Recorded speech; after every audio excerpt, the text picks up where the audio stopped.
Hello दोस्तों, Manali vlog के part 1 को इतना प्यार देने के लिए शुक्रिया। आज है पार्ट 2 की बारी।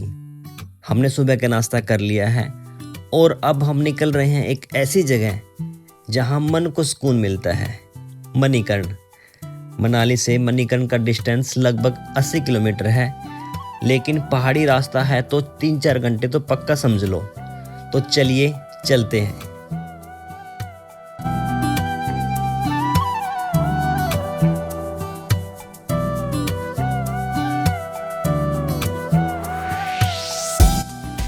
हम निकले ही थे, मौसम ने करवट बदल ली, बारिश शुरू हो गई। थोड़ी मुश्किल जरूर हो रही है ड्राइविंग में, पर व्यू एक नंबर है यार।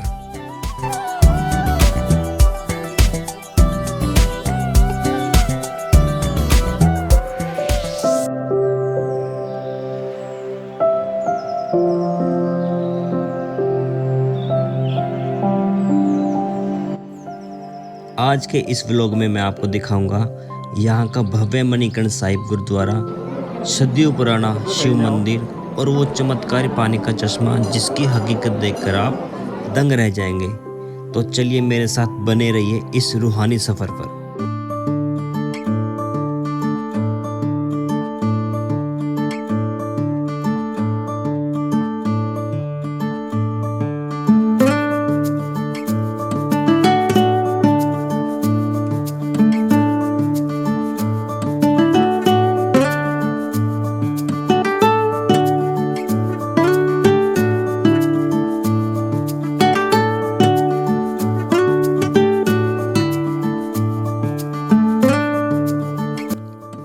मंजिल तक पहुंचने की खुशी तो सबको होती है, लेकिन मनाली से मणिकर्ण का जो रास्ता है ना, ये खुद में एक खूबसूरत मंजिल है। हम निकल चुके हैं मणिकर्ण की ओर। मनाली की भीड़ भाड़ अब पीछे छूट रही है और कुल्लू घाटी के नज़ारे शुरू हो रहे हैं। इस 80 किलोमीटर के सफ़र में हर मोड़ पर एक नया वॉलपेपर जैसा नज़ारा आपको दिखेगा।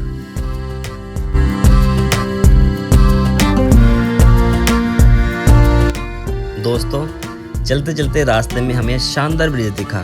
इसकी बनावट और इसके नीचे से बहता हुआ नीला पानी इतना ज़बरदस्त था कि हमने सोचा यहाँ रुकना तो बनता है। बिना फोटो क्लिक यहाँ से जाना नाइंसाफ़ी होगी। पहाड़ों का सफ़र का असली मज़ा यही है। मंजिल तो अपनी जगह है, लेकिन छोटे छोटे स्टॉप्स सफ़र को यादगार बना देते हैं। यहाँ की ठंडी हवा और पानी की आवाज़ सच में सब कुछ भुला देती है।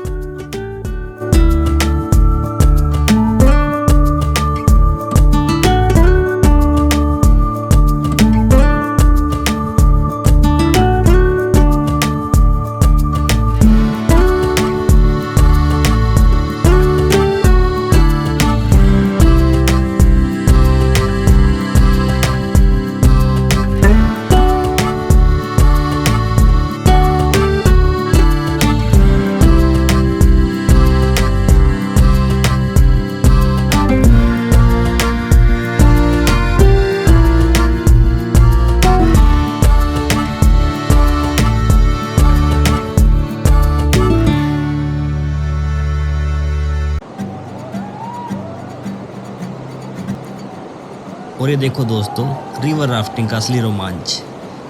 लहरों के बीच से ये नौका जब गुजरती है तो सच में रोंगटे खड़े हो जाते हैं। अगर आपके पास समय है तो यहाँ रुक कर राफ्टिंग जरूर ट्राई करें। ये एक्सपीरियंस लाइफ टाइम वाला होता है।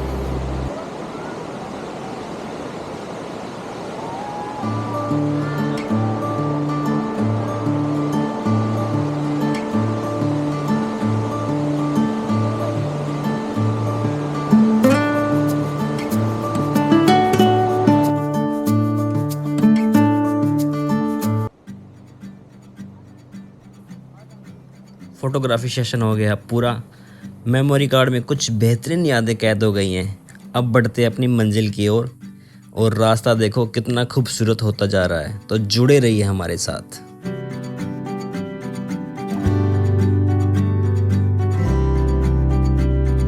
छोटी छोटी राहें मिलके कहीं दूर दूर मंजिल पर जाएगी। कभी छाँव छाँव कहीं धूप सताएगी। मणिकर्ण का रास्ता एडवेंचर से भरा हुआ है। एक तरफ सीधी चट्टान है और दूसरी तरफ गहरी खाई जिसमें पार्वती नदी बह रही है। यहाँ ड्राइव करना किसी एडवेंचर से कम नहीं है। हर मोड़ पर नज़ारा बदल जाता है। सफर अनजाना सा है, रास्ता बेगाना सा है, हर मोड़ मोड़ पे कुछ नया सा है, हर मोड़ मोड़ पे कुछ नया सा। हैप्पीनेस कोई कॉम्प्लिकेटेड चीज़ नहीं है, ये बस 3 सिंपल चीज़ों में से मिलती है। जो बीत गया उसे छोड़ देना, जो है उसे फील करना, और जो आने वाला है उस पर थोड़ा सा फेथ रखना। और हम करते क्या हैं? पास्ट को पकड़े रखते हैं, प्रेजेंट को इग्नोर करते हैं और फ्यूचर से डरते रहते हैं। जिंदगी का एक सिंपल ज्ञान है, जो चला गया वो वापस नहीं आता, और जो आज है वही असली ज़िंदगी है। लेट गो वीकनेस नहीं होती, वो एक हीलिंग होती है। इंजॉय करना वक्त को लग्जरी नहीं, ज़रूरत होती है। इसलिए धीरे धीरे सीखो छोड़ना, जीना और भरोसा रखना, क्योंकि असली खुशी तब मिलती है जब तुम पास से फ्री होते हो, प्रेजेंट में अलाइव और फ्यूचर से होपफुल हो जाते हो।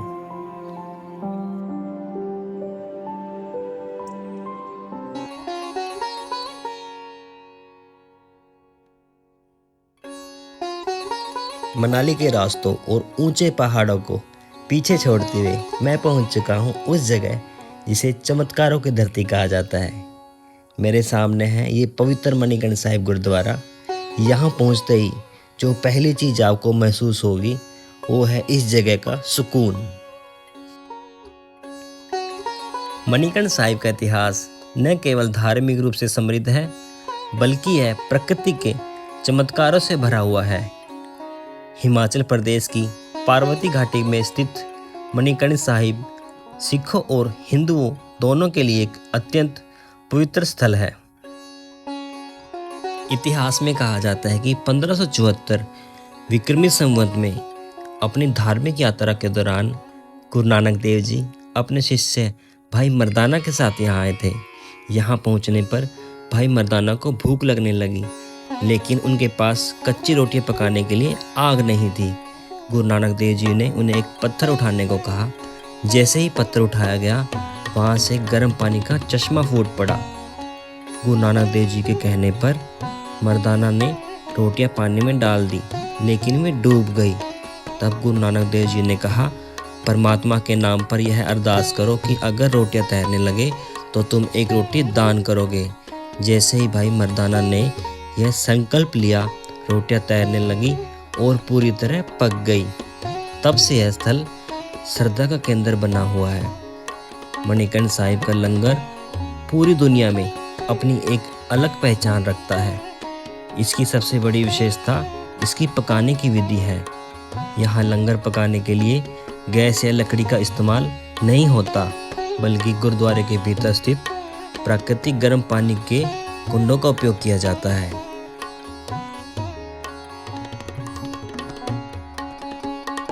गुरुद्वारा मणिकर्ण साहिब की चौखट पर सिर झुकाकर जब हम बाहर निकले तो मन में एक अद्भुत शांति थी। गुरु महाराज का आशीर्वाद और वह लंगर का प्रसाद, सच मानिए उस सादगी भरे भोजन में जो स्वाद था ना, वह दुनिया के किसी बड़े से बड़े रेस्टोरेंट में नहीं मिलता। गर्म पानी के कुंडों की भाप और ठंडी हवाओं के बीच वह अनुभव रूह को छू गया। अब हम चल दिए अपनी अगली मंजिल की ओर। हमारी अगली मंजिल गुरुद्वारे के बिल्कुल बगल में स्थित है भगवान शिव मंदिर, जो अपनी प्राचीनता और पुरानी कथाओं के लिए प्रसिद्ध है। पौराणिक कथा के अनुसार भगवान शंकर जी और माता पार्वती जी ने यहाँ लगभग 1100 वर्ष तक तपस्या की। एक दिन जल क्रीड़ा करते समय माता पार्वती जी की चिंतामणि गिर पड़ी, जो पाताल में शेषनाग जी के पास पहुंची। भगवान शंकर ने गणों को मणि तलाश करने की आज्ञा दी, परंतु गणों को वो मणि नहीं मिली। इससे भगवान शिव अत्यंत क्रोधित हो गए और उन्होंने अपना तीसरा नेत्र खोल दिया, जिससे माँ नैना देवी प्रकट हुई। नैना देवी ने पाताललोक जाकर शेषनाग जी को मणि वापस करने के लिए कहा, तो उन्होंने फुकारे द्वारा अनेक मणियों के साथ चिंतामणि भेंट कर दी। तब से इस स्थान का नाम मणिकर्ण पड़ गया।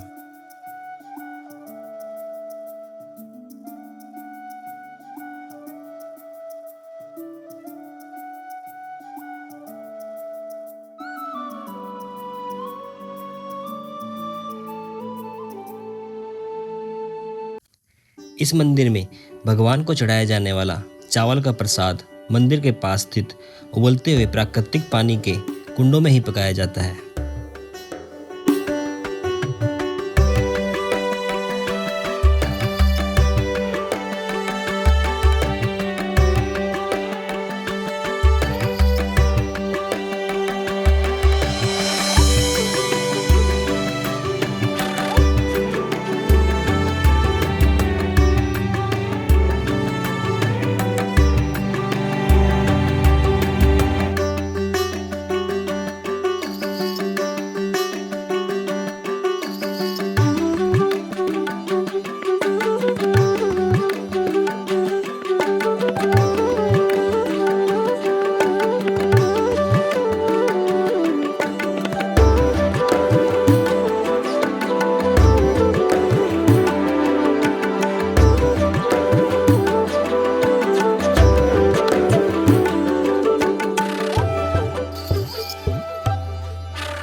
इस प्राचीन शिव मंदिर में नंदी जी के कान में अपनी मनोकामना कहने की परंपरा बहुत गहरी है।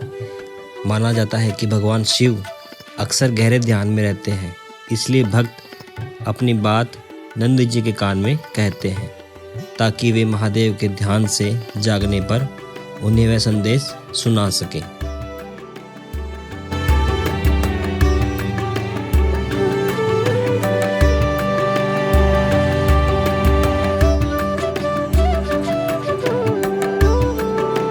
दोस्तों, मणिकर्ण साहिब गुरुद्वारा और प्राचीन शिव मंदिर के दर्शन करके जो सुकून मिला उसे शब्दों में बयां करना मुश्किल है।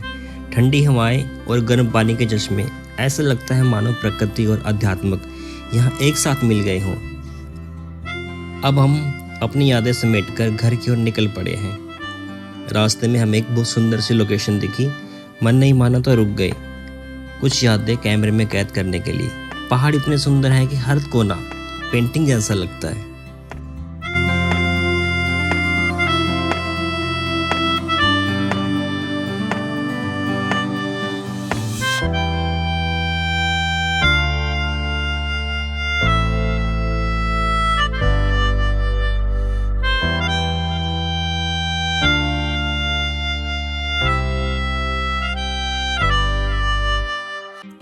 पहाड़ों में आए हैं और मैगी का मजा ना ले, ये हो ही नहीं सकता।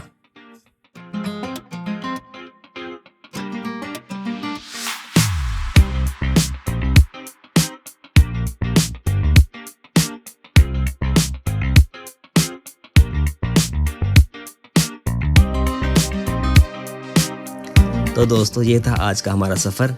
हमें रात काफ़ी हो गई थी, थकान तो थी ही, पर उससे ज़्यादा जोरों वाली भूख लगी थी।